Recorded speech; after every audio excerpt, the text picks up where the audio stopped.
Hi guys, in this video I'm going to show you how to buy Flock token on Binance Alpha. It's very easy. First you can open your Binance apps, then you can go to your search box here in the top, then you can search Flock, search it, and then you will see Flock on Alpha. You can click it, and yeah, this is the charts.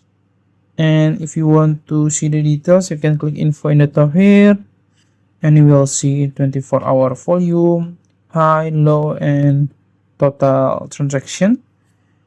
You also can see the audit here, and then if you want, you can see if you want to buy it, you can just simply click trade here in the bottom, and you can choose limit order or instant buy.